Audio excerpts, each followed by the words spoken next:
पुणे नाशिक महामार्ग हा मृत्यूचा सापळा बनलाय।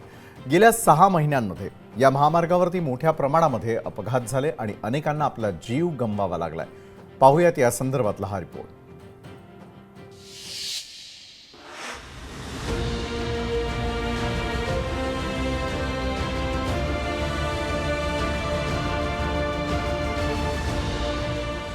पुणे नाशिक प्रवास सुखकर व्हावा आणि प्रवासाचा वेळही कमी व्हावा यासाठी पुणे नाशिक महामार्गाच्या चौपदरीकरणाचं काम सुरू करण्यात आलं। मात्र प्रवाशांना मनस्तापाशिवाय काहीच हाती लागत नाहीये, तर अनेकांना पुणे नाशिक महामार्गावर अपघातामुळे आपल्या जीवालाही मुकावं लागलंय। चाकण येथे गुरुवारी कंटेनरनं अनेक वाहनं उडवली, त्यात 9 जणांचा बळी गेल्याचं समोर आलंय। रस्ते अपघातात अनेकांचा बळी। चाकण पोलिसांत 26 गंभीर अपघातांची नोंद, 21 जणांचा मृत्यू। मंचर पोलिसांमध्ये 12 गंभीर अपघातांची नोंद, 9 जणांचा बळी। नारायणगाव आळेफाटा पोलिसांमध्ये 33 गंभीर अपघातांची नोंद, 27 जणांचा मृत्यू। ट्रॅफिक मध्ये अडकलेला माणूस गाई गडबडीत निघतो, ट्रक ड्रायव्हर असतील, कार चालक असतील, त्यांना भान राहत नाही वेळेमुळे। अपघात इतके होतात, दिवसाला 4 ते 5 अपघात या हायवेवर फिक्स आहेत।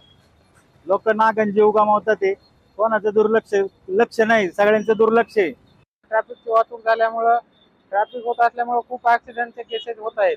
त्याच्यामुळं प्रशासनानं थोडं या रोडकडे लक्ष देऊन रोडची सुधारणा करावी व ट्रॅफिकसाठी कोणता वेगळा मार्ग काढून त्याच्यात सुधारणा करून घ्यावी। अपघात रोखण्यासाठी वाहतूक पोलिसांकडून आणि शासन दरबारी प्रयत्न होणं गरजेचं आहे, मात्र तसं होताना दिसत नाहीये। एकीकडे केंद्रीय मंत्री नितीन गडकरी यांनी अपघातातील जखमींना मदत करणाऱ्याला 25,000 रुपयांचं बक्षीस जाहीर केलं। त्याबरोबरच अपघाताला जबाबदार असलेल्या कंत्राटदारांवर कारवाईचे संकेतही दिले।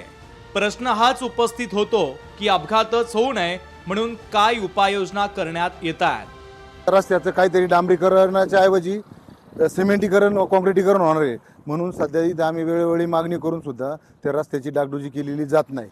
हा तर भाग वेगळा झाला, परंतु इथे प्रचंड प्रमाणात तीव्र उतार असल्यामुळे गाड्या जोरात जातात आणि नजदीकच आता बायपास चालू होतोय, त्याच्यामुळे इथे बऱ्यापैकी ॲक्सिडेंट वारंवार होत असतात।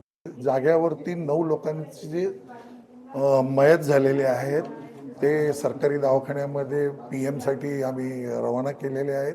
उर्वरित 7 लोक जे आहेत ते मॅक्स हॉस्पिटलमध्ये ट्रीटमेंट घेत आहेत। साईदीप ढोबळे, लोकशाही मराठी।